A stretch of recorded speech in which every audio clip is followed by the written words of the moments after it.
What's that? There's a gun in here. Nuh-uh. Yep. Oh, that's it. Copy. I don't know. Oh! I'm pissed off! Bonita Tracy Ann Wright's unexpected arrest isn't the beginning of this story, but it quickly rewinds months back to the horrific crime that set everything in motion. Me and my boyfriend got into it last night, and I just woke up this morning, and he's laying by the front door, but he's not moving. I tapped him or whatever, and he was like, Argh. Just hours after discovering her fiancé, Keyron Ficklin, fatally stabbed, Bonita Tracy Ann Wright responded in a manner that defied expectation. I've never seen his eyes that big or the veins popping out. No matter how hard Bonita tried, the secrets she believed were buried deep down eventually began to surface. Where was he? He was just downstairs. Where at? In the living room. There's no blood. That's the problem. It all started with a disturbing 911 call made by Bonita on the morning of August 31st, 2022. When the officers arrived at the scene, they discovered Keyron in a pool of blood, pronouncing him dead at the scene. However, what immediately struck the detectives as unusual was the condition of his body. It appeared to have been there for several hours, contradicting Bonita's account of events. At the moment, the only potential suspect in the room was Bonita. In an attempt to understand what truly led to Keyron's tragic death, Bonita is taken into custody and escorted to the station for questioning. Why? Why? Because you just that mad? You just that mad you want to lay there and not say nothing? And not tell me what's going on? You know my mom don't care about me, my dad don't care about me, you know this, you know everything, you know. Alright. Do you need toilet tissue or anything? Alright, so I'm Detective Casper. This is Detective Reader. Hey. Alright? So, I want to get you out of here as soon as possible, okay? I'm sure you don't want to be here. Bonita, what happened to your hair? I put it out, I don't. So, I want to talk to you about everything that's going on, okay? Yes. But before I do that, I have to read you your rights. That does not mean that you're in trouble, okay? It's just policy that you're at the police department, alright? So you have the right to remain silent. Anything you say can and will be used against you in court. You have the right to an attorney and have one present during any questioning. If you can't afford one, will be appointed to you, and you can exercise these rights at any time. Do you understand? Okay. Now listen to me, that does not mean you're in trouble, okay? It's just part of our policy. I know how the law works. If they're determined that I did something, that's what it's going to be. But I know I didn't do nothing to harm my fiancé. I just wish he would have said something. So explain that to me a little bit. Walk me through what happened last night. I know that we were called last night for something. We got into it. We was already... somebody told me he was cheating on me. Okay. So I let it be there. I said what I said. So we was not talking the whole day because he was upset about me saying that he was cheating on me. Okay. And I went to my sister's house. I was drinking. My neighbor came over. We was all taking shots. And when I got home, I don't even remember coming home. But I know we had to have words because... Was he there already? Yes, he was already there. Does he have a key? I gave him. I dropped the key off to his friend's house. He went to his friend's house earlier yesterday. Okay. So I drove to his friend's house and I dropped the key off to him. So we had to have words because it went from his stuff being where it was to his stuff being in his suitcases. Okay, like he was packing to leave. Yeah, or either I was packing his stuff to leave, and then the police got called. Okay. So when I was trying to talk to them, he was telling them like, yeah, take her to jail. She doing this, she doing that. She belligerent or whatever because I was drinking. So I closed the door, I'm like, I'm not going nowhere because I live here. I pay bills here. Like, you my boyfriend. Yes, you my boyfriend, and I asked you to be, in my household or whatever. So that was that. What time was that about? I probably got home around like maybe 12 or 1, something in between that time. Did you actually talk to the officers last night? Yeah, I remember talking to them. I had a few words with them, but like I said, I was drinking, so I wasn't trying to talk to nobody. Sure, I understand. And I don't know. It just went blank, like. So you pretty much said, hey, I want him out of here for the night. Yeah. And obviously they can't do that because he technically lives there. So that was that. And I remember getting into an altercation with him and the table. He kept saying, oh, you want to throw my shit out? I'm about to break everything in your house. And I was trying to fight, stop him from breaking everything. So we got into an altercation. That's how the table broke, then the glass broke. And, the mirror, maybe? The mirror or whatever. And I don't know if he grabbed the knife first and if I took it from him, but I just know that I'm a woman and you a man. And you're not about to do that to me.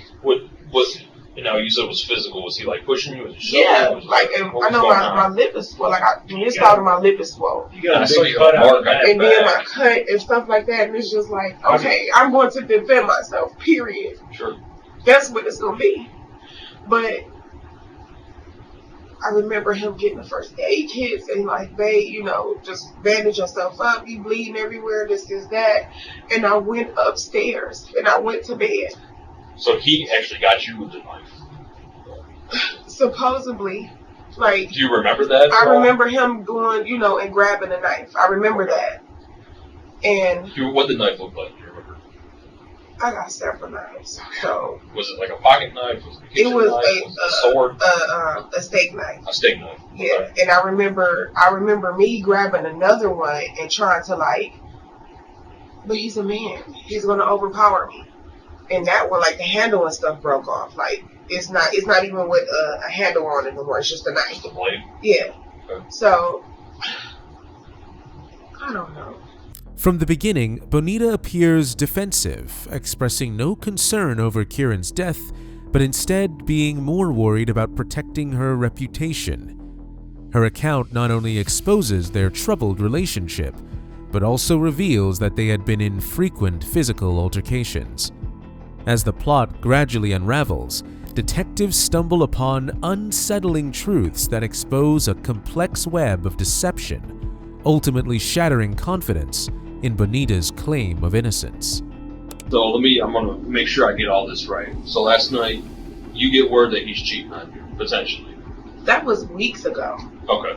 But last night, did you catch him with somebody else? No, it wasn't. That's what I'm saying. That was filmed from a couple days ago. So it kind of just day before yesterday. Yeah, it boiled over. He was still mad about it. Okay. So you go over to your sister's, you're drinking, you come home, he's there. Mm-hmm. Well, you drop the key off to his buddy. You guys get to arguing, the police get called. Obviously, there's nothing we can do. We can't kick him out. You're not going to leave it to your house. After that, it gets physical. At some point, he grabs a knife, you grab a knife, you guys get to tussling or whatever. It's a fight. You fall a couple times in the living room, on the mirror, the table breaks. Now, does he purposely break your stuff at any point? Yeah, for the table, he grabbed it. Is it a glass table? Yeah. Okay. And was his whole thing was, like I said before, you keep throwing my outside, I'm about to break everything in your house.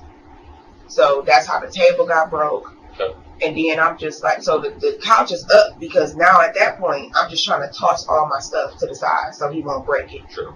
Understandable. So. Alright, so you guys are both holding knives at some point, you're fighting. You guys fall a bunch of times. Yeah, but then mine is, like I said, mine is broken. Because he, he's a man. So I didn't have mine long. Okay. Do you ever feel him stab you? I mean, I at the moment when you're adrenaline rushing, you don't feel anything. Mm-hmm. But when I woke up, I felt everything. From my throat to my lip to my arm, my fingers, I feel it now. Okay. So after you guys are done fighting, he says you're bleeding.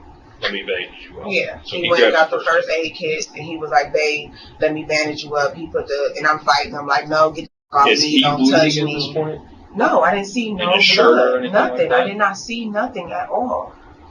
Okay. So he bandages you up. You go upstairs and go to sleep. Yeah, But before he bandaged you up, you said you were still fighting. You were. yeah, I was still. I'm like, just leave me alone, whatever. Don't touch me. He like, "Babe, stop." Did either one of you still have the knife at that No. point? Okay. How did the knife end up outside? I don't even know. There's a black steak knife with blood on it outside the house. How did that get there? I don't know. Like I said, we was fighting out. We was, in and out. So I'm literally throwing his stuff outside. That's why you see the fireworks or, all that stuff or whatever. Because I'm throwing his stuff outside. So me and him is in and out the house. Okay. So he bandages you up. You go upstairs, go to sleep. You wake up this morning and you find him down there. And Yeah. He's bleeding, cold to the touch. And Yeah. then you go to your neighbor's house, Jamal, call 911. Because I'm panicking so much, like I couldn't even find a charger for my own phone. Did you say anything to the 911 dispatchers? Yeah, I was like, my boyfriend is laying here, and they was like, "Oh, can you turn him on his back or something?" They was asking me questions, and I'm just like, I was telling them whatever I told them, and I was just telling them like, "Can just get somebody here because I don't know. I hear him, Just But- like an exhale? yeah, Okay. but it wasn't just one; it was several. Okay. So I'm like, okay, he can be, somebody needs to get here." Because I was just scared. Sure, I understand. He was cold, and the last time I touched somebody cold was my grandmother in a casket. So I just didn't know. Okay. Do you know, after you call 911, you go back to the house? Yes, I was at the house. When you found him this morning, how was he laying? Just regular, like he was by the shoes, and he was laying like this. On like, his side? Yeah, on the side or whatever. He was just like he was sleeping. Like hand tucked in his arm? Yeah, like he was sleeping like this. There was a point, though, between the bandaging, when he bandaged you up, you said there was another type of altercation. After he bandaged you up, then the car argument started. You were like, "Man, I'm about to get my keys." So can you remember what happened between that time? I'm not sure if that was before or after he bandaged me up. But I'm gonna say this: once he began to bandage me up, that's when the argument started to die down. Okay. So it might have been right before he started bandaging me up. Okay, so after he bandaged you up, you guys didn't have any more physical altercation? No. I was just trying to tell him, just like, leave me alone. I don't need you to bandage me up. I just don't want to be bothered with you. And I went upstairs. Alright, so at some point he received this wound. Mm-hmm. This pretty bad wound. Can you try to pinpoint at any specific time when he would have received that? Because I'm sure after he received it, everything was probably normal, like adrenaline kicks in, all that kind of stuff. But there had to have been one specific point, because that's a big wound to receive. Like, that's not, an accidental like dig. What you mean, like on his side, that's where the blood was. That's a big wound to receive. Like, that's not like anything about or not to know about is what we're saying. So we both know everything's been out on the table. We both know there was a fight. We both know he's you obviously had bigger knives. than you, stronger than you. We both know you had knives. We just need to pinpoint exactly when he got the wound on his side that ultimately, I mean, it probably caused happened you when this thing here. we both had knives and we fell into the mirror. That's probably when it happened. It's evident from Bonita's demeanor that she's trying to control the narrative and feigns forgetfulness to avoid suspicion. Meanwhile, detectives uncover a shocking piece of evidence that is about to change the trajectory of the case. The autopsy reveals that the stab wound Keyron sustained matches the knife Bonita had used during the altercation, casting doubt on her account. With this information, the story is about to take a dramatic turn, highlighting a disturbing series of events that ultimately led to Keyron's tragic death. Did he say anything? No, he didn't say nothing. He didn't say, oh, you stabbed me, or I'm cut, or he didn't say nothing like that. And I never saw no blood until this morning. So what makes you think that happened when you guys fell into the mirror? Just off the top of your head. Just because it was just a lot. It was a lot. I was tumbling over the pillows. He was falling on me. And at that time, you both had knives in your hands. Yes. So let me ask you this. Is there a chance that you stabbed him to get him off of you? No. To get him away from you? To No. kind of like de-escalate this and like protect yourself at some point? Or, I mean... If, I'm going to say this. If I felt that way in that altercation, then that's what happened. But I don't remember that. And all I know is, like you just said, he's a man, and I'm going to defend myself. Well, that's what we're trying to figure out. Because if this is, we're talking about two different things here, right? So we're talking about this happening because of other circumstances that were going on, or we're talking about something that, I don't want to say it's unwarranted, but, you know, something like this happening, this is not common. You know what I mean? Like, we handle these all the time, but this is for us. I know. I don't remember everything. If there was a time where I was trying to get him off of me, then that possibly happened.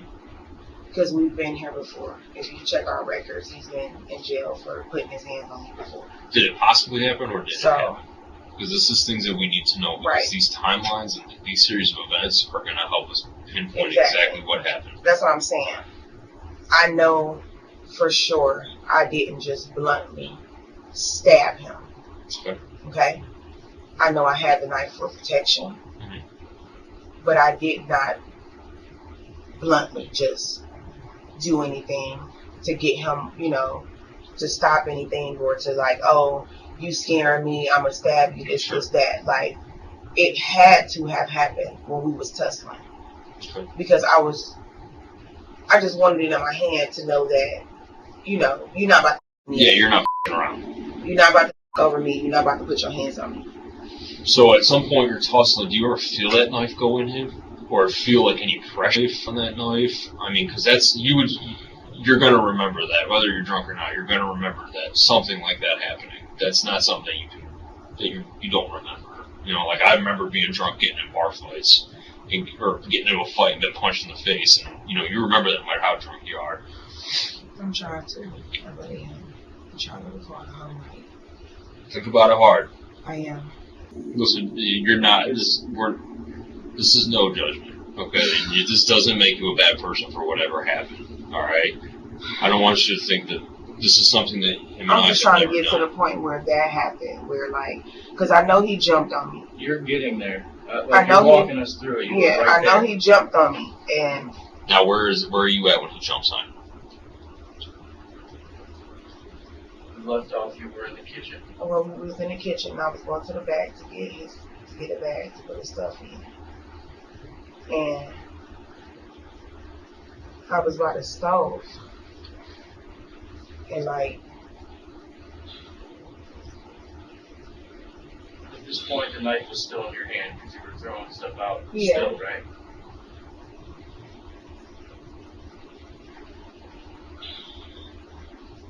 I just know that I wasn't about to be beat and bleeding somewhere, or like, it had to, because I was, after that point, it was like, okay, now you want to fight me.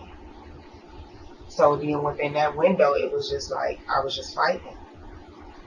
And then that's when I remember him trying to bandage me up.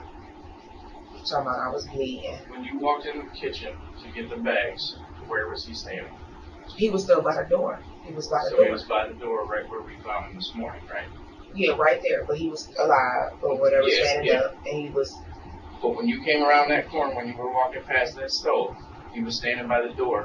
What happened in that moment? Something happened in that moment, because you're getting there and you want to say it, but I feel like you think... I'm trying to use the exact... I'm trying to give you the exact action. Yeah, and that's what we need. So explain it, because I hear think this there in your head kitchen too. The blood splatter Well, that's where we're at right now. makes me believe that it didn't happen anywhere else but the kitchen. So you got to take us to that moment, because this is your time, okay? I'm trying to remember. I really am. And we want to help you out the best we can. I don't know if he like jumped on me or I don't know, but we was tussling in that kitchen.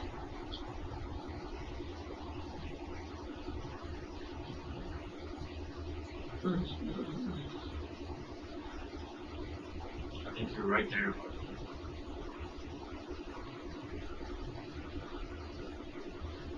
See him? He's standing by the door.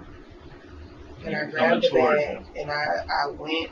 That's why the crates and stuff is outside, because his stuff was in the crates right there where my pantry is. Mm-hmm.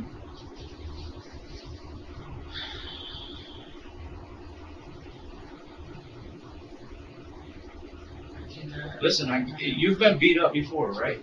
He's beat your before, right? So you were fed several up. men. So you were. beat my before. Listen, so you were fed up. Yes. That's understandable. Okay? Some shit happened beforehand. He's standing by the door. You have a knife in your hand. You already know he's fired up. You've already been into it. You're probably bleeding at this point. You're done. Yeah, I think you had enough. Because whatever happened right there. And I think you just had enough of it. I think no, it things wasn't boiled that I over. had enough, like, because I'm not gonna just Not enough. stab him and be like, oh, Yeah. like, no. In August 2022, Keyron was arrested for domestic assault, reinforcing Bonita's claim that he was abusive. However, Bonita also alleges that despite being involved in a fatal altercation while she was intoxicated, she went to sleep peacefully afterward. This contradiction raises serious doubts, leading detectives to question the credibility of her account. However, the more Bonita attempts to avoid the questions, the more she unknowingly ends up revealing details that will ultimately seal her fate. We had to have tussle, and that happened. Because regardless of what me and him going through, I'm not like, oh, I hate you or nothing like that. Or, I was just going to try to drop him off to his mom's house and leave like that. Nobody expected this to happen. Whatever happened in that kitchen. Wherever he's lying is probably where this happened at. Because whatever happened was pretty traumatic. So, I don't think it happened and then he bandaged you up and then you went upstairs and he laid down. I think whatever happened there, I don't think he left the kitchen. no. I don't think he ever left that spot by the door. It happened right there. Well, what we need is just you to kind of walk us through. You're right there. You're right there, and I know you're scared to say it. But that's the thing, like, nothing happened after that. That's literally what I remember. I remember him coming to me. It was blood. I was already bleeding. Yeah. So it was blood on his shirt, too, for me. Mm-hmm. So that altercation, it had to happen in that kitchen. And then He never left that kitchen. Right. At that point, yeah. Because he never followed me upstairs. Right. So I said, you. He was like, whatever, this is that. I remember hearing his voice before I went upstairs. When you went upstairs, did he lay down? Was he on the ground when you went upstairs? No. Where was he? He was just downstairs. Where at? In the living room. There's no blood. That's the problem. Like, there was no trail of blood from the kitchen to the living room back to the kitchen again. And he was bleeding a lot. So that, Right, but that's the whole thing. It happened at 1 or 2 in the morning. It's what time did I call y'all? 8:30. Right. So, I watch a lot of and a lot of shit. It wasn't a lot of blood. We're not saying he was deceased right there. Yeah, that's what I'm saying. He's still talking to you, but we're trying to fill in the blanks because there's a blank. You've told the story, and the last time you told the story was perfect. That was spot on. We were right there. Then we get to that point where something happened that we skip over every time. No, we're not skipping over nothing. That's what I'm trying to tell you. No, I know. I'm trying to get you to remember so it makes sense, because there's a point to where he was stabbed and we're missing that. I think when it happened. It's just, I think you're just worried about. I'm not worried about nothing. I'm a very honest person. I do not recall me literally stabbing him. I don't recall me just. We're not saying you did it intentionally. Like I said, I was trying to explain. You've been in situations before. You've gotten your beat. People just sometimes you just can't take it anymore. From when we going from getting them bags and then about to go get his stuff, it had to happen right then and there. I don't recall. I don't remember. You know, I probably, because I'm still a little bit drunk, so probably when I sober up, it'll, you know, come back to me. But I just remember Keyron was very aggressive. And I just wasn't about to get my again. It's understandable. And we're not faulting you for that. I mean, that doesn't make you a bad person.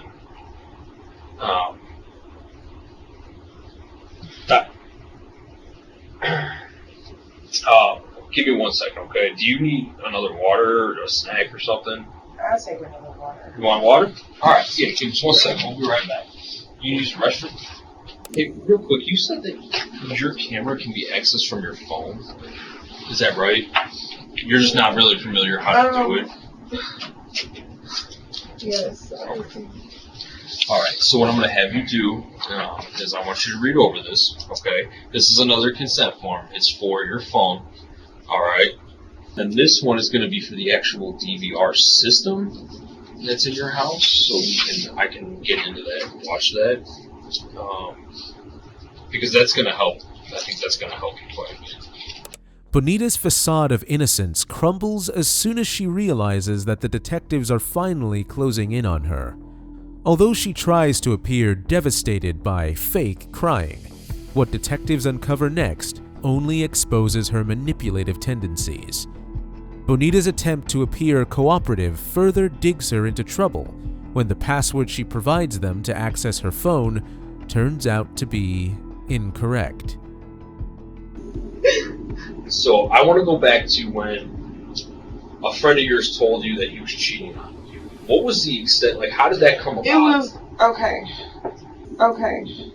Jackie, this lady Jackie around the corner who lied to him about for the last 2 years about the baby being his. What baby?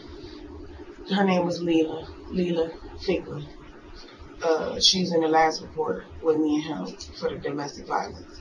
You guys don't have a child in common, right? No. Okay. She was like, supposedly, she messing with this guy, and his ex-wife supposedly told her that her and Keyron was still. Don't care, because Jackie always lying. Okay. But I can be petty, and I set it up to him. I'm like, okay, you've been cheating this and that. So we got into a little argument, and we wasn't seeing eye to eye. Okay. So we wasn't talking. When was that? That was probably like 2 or 3 days ago. Okay. So you approached him with it and said, did you ask him straight up? No, it was a text message. It was like, I'm like, oh, you acting funny. You probably should, continue talking to the you've been cheating on me with. I got you. And then that was the reason why we was not talking. Okay. So there was like a period before this, like 2 or 3 days where you guys like very little communication. Yeah, we wasn't even talking. Like the whole day, like when I went to go drop the key off to him, he was at his buddy Frank's house. And I went to my sister's house. We just wasn't talking. He was still sleeping there, right? Huh? He was still sleeping, like living with you? Yeah. You guys just were not communicating? Yeah, it was just that one day. So yesterday, what was the boiling point? Like, did he get pissed off about it again, or what happened? No, I'm telling you. He went to Frank's house. Uh-huh. I woke up to go get me a job and handle my business. When I came back, he was gone. He was at Frank's house, and I went to go drop the key off to him so he can get back in. And then I went to my sister's house. Okay. And then when you got home, that's when things kind of blew up. Mm-hmm. Did he approach you first about it? Like, how did that argument start? I believe when I got home, he had a situation because our agreement was we was going to be in the house by 12 o'clock. Okay. So when I got home, it was probably a little bit after 12. Okay. And he didn't like that, or he, had an issue with that. What did he say to you? I don't remember. No. Okay. But so the whole initial fight started because you just got home a couple minutes late, and he got pissed off about that. Who got physical first? He got physical first because he didn't like me throwing stuff outside. What did he do? Walk us through exactly what he did when he got physical. What was that like? And Like, what did he do? He just like, he like shoved me, so I fell, you know, and then he was just like up in my face and stuff like that. So, you know, I'm just fighting back at this point. So you guys are fighting with each other. Then you grab a knife? I go towards this thing or whatever, and like, that's the knife that don't have no handle on it.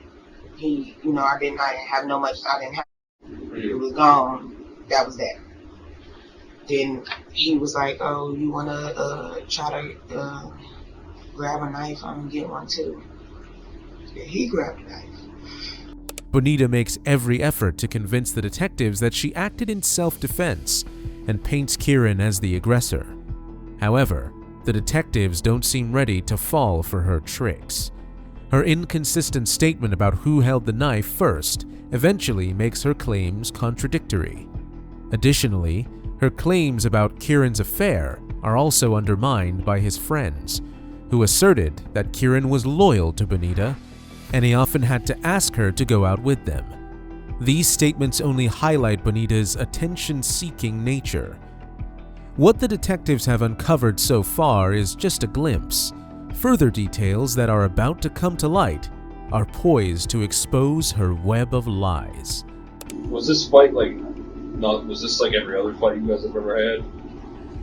I mean, to this point of stuff being broken, we've never got there. But it's a hole in my wall from him, you know, punching a hole in the wall. And like I said, I got videos in my phone of him, you know, yelling outside. So we get heated. Has there any been weapons involved in any of your fights at all? Yes. Like knives? So there's been knives. It's been knives before. Like, you know, I'll grab the knife and I'm like, you know, don't come at me or whatever. This is that. And with the DV charge or whatever, like, he was in my face and I was just going like this. And it poked him in his face 2 times. So he was like, I'm telling them they need to take you to jail. Look at my face. Because he grabbed me with the domestic violence case. He grabbed me and like put me up in the corner, but had me up and I couldn't breathe. So at that point, I was just scratching and I was just trying to get him off of me. And the police got called that time and they took him. So is that what happened last night then? Like, all of this kind of boiled over? Yeah. From previous arguments, it just got to that point last night. Or was like, enough is enough? I mean, I guess for him, because I've seen him mad before, but not like that. So.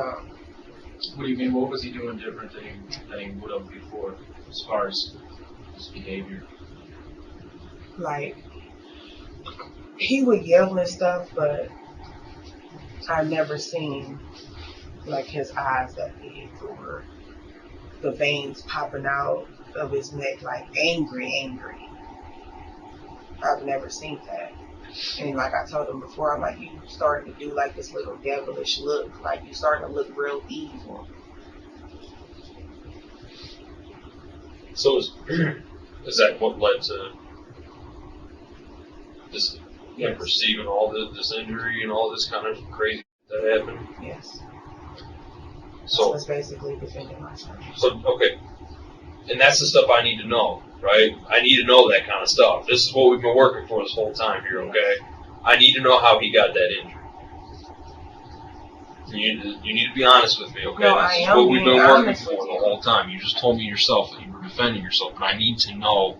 Just dancing around how this happened is not going to. No, I'm not trying to dance around nothing. Like, I literally was drunk, so I don't remember everything. So I just know that it got to a point where I was defending myself. And I'm okay with that.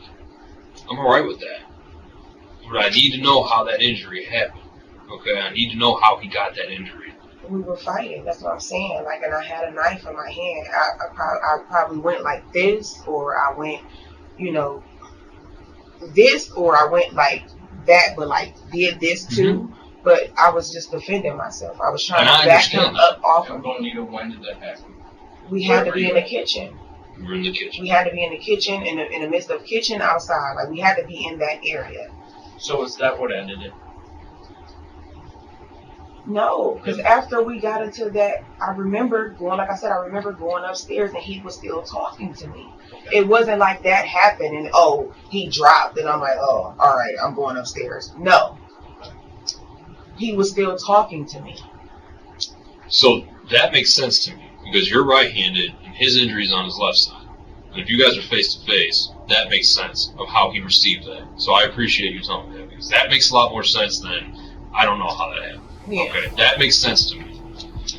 Despite Bonita's attempts to deceive the detective by providing the incorrect password, they ultimately managed to get access to it, revealing unsettling content. They found that Bonita had sent text and voice messages to Keyron, threatening and even cursing him. Her attempts to portray Keyron as an aggressor in their relationship completely backfires. Now, for the one last time, detectives are prepared to strike Bonita with irrefutable evidence, eventually incriminating her as the mastermind behind this heart-wrenching crime. I received some information, all right? So, everything you told me before, all right, I believe you, for the most part. The only thing I'm having a hard time with is I just found out that he's got a wound right here, down in his side.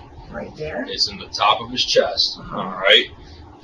So that wound in the side is not there. I was wrong. Okay. It's in his chest. Okay. So let's figure out how that happened, all right? Well, that goes to the point, when I was saying I was just doing anything with the knife, like to get him back from me. So it actually went into him at some point. It had to. Okay, well, I don't recall it, But like I said, I can actually say this in court. I was doing this and this to get him away from me. Okay. So So at some point, you're face to face, and you're going like this. And at some point, you stab him in the chest, just flailing around, right? So basically, what you're telling me is you're swinging the knife around. You didn't intend to stab him, no. but it happened. I mean, because if that was the whole intention, like if you're going to keep coming close to me and harming me, you're going to get stabbed because I have a knife and I'm clearly got it in my hand and I'm doing this. Like, why would you keep, walking up to somebody with a knife that's going like this? Like, it doesn't make any sense. So I would assume it's probably safe to say we should probably would have never grabbed that knife in the first place. Right? Yes, I wish I would have never grabbed it because that led to this mess that we're in here. So the other thing, I don't hate him that much. I don't think you do. Like, I don't think you do. I actually thought I met my person. The other thing that I want to talk about too is after he gets hit in the chest, right? He's not going to be up for very long after that. All right, after hitting one in the chest, you're going to very long. You're going to hit the ground pretty quick, and he has no blood on his underwear, meaning that once he was hit, he fell fairly quick, all right? So tell me what happened after that happened. I know you're telling me he bandaged you up, but that's what I'm saying. Like, something else. Literally, if I would have seen my fiance hit the ground after me and him having an altercation, it's not much for me to get in the car and go 7 minutes around the corner. He did not hit no ground. He did not do that. Like, he was still trying to get his stuff back in the house and everything. He did not hit. In the kitchen or outside? He was in the kitchen when I woke up, so it had to happen. Where you stabbed him, was it in the kitchen or was it outside? Sir, we was fighting from outside to the kitchen to the living room. I don't recall where it happened. Okay. But when I went to sleep, Keyron Ficklin was still up. Where did he bandage you up at? In the living room. No, on your body. On your body. Just my thumb. Your thumb? So what did he do? He grabbed a Band-Aid and put it on you? He got the first aid kit. Where was the first aid kit? The first aid kit was in the back, where my hair room is. Like, right to the left of the back door? Or the yes. Door? So when you come in, the hair room is that way, laundry room or whatever. And then when you go in there, you make another right, and they were to the back, like top of the crates. So he had to go in, turn, go this way, and then look down, you know, to get the bandages and stuff. So we got a band-aid, put one on your finger, and then you went upstairs? So it's safe to say this probably only took 3 or 4 minutes from the time you got the band-aid to put it on your finger, Yes. and you going upstairs, maybe 3 minutes, 4 minutes-ish. I'm assuming, right? Yes. Okay. Alright, that makes sense. It's like, it's frustrating because I'm telling the story, you know, and I'm telling him what he did, but he's not. I don't want to talk about him like that. Like, yes, I was defending myself, but I love him. And we had so much potential. Like, when we good, we great. It's so much laughter, so much fun. When things got bad, they got bad, huh? And it was like, I met him. He was going through that stuff with that girl.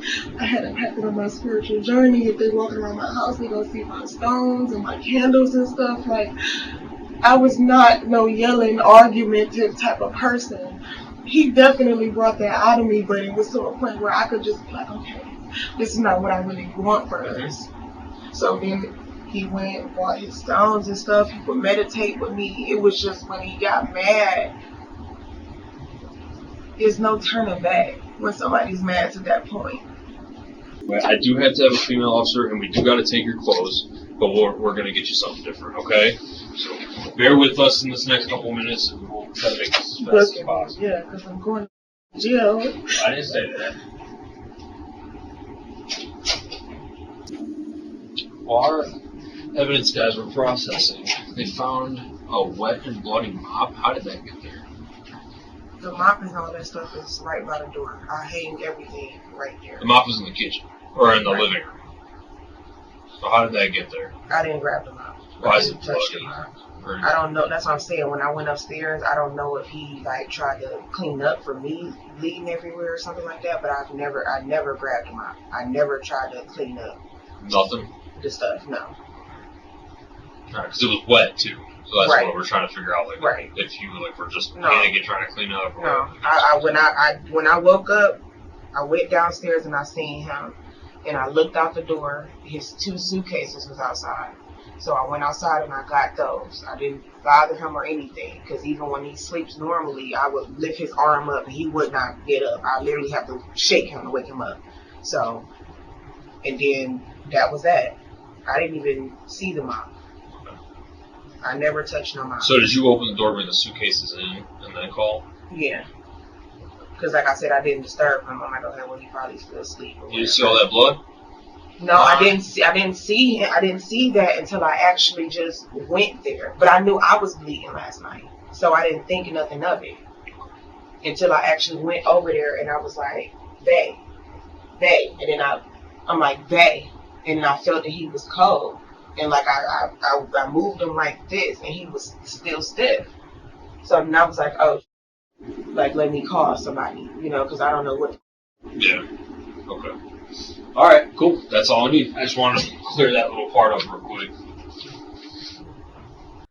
Bonita was charged with 3 counts of murder, 2 counts of felonious assault, and 2 counts of tampering with the evidence.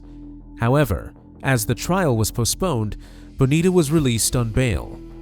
In 2023, Bonita had to attend an event, but before she could reach there, officers noticed the expired license plate on her vehicle. What made the matter even worse was that they discovered a firearm inside the vehicle. There's a firearm in here. What's that? There's a gun in here. Nuh-uh. Yep. Oh, that's it. Copy. I don't know. She was eventually charged with possession of a firearm while indicted. In May 2024, Bonita Wright was convicted of murder in the commission of a felonious assault, but it was not determined that she had committed a deliberate killing. In addition, she was also found guilty on 3 counts of felonious assault and 2 counts of tampering with evidence. Judge Christopher Rothgary sentenced Bonita to life imprisonment with the possibility of parole after 18 years, which included 15 years for the murder charges and an additional 3 years for tampering with evidence.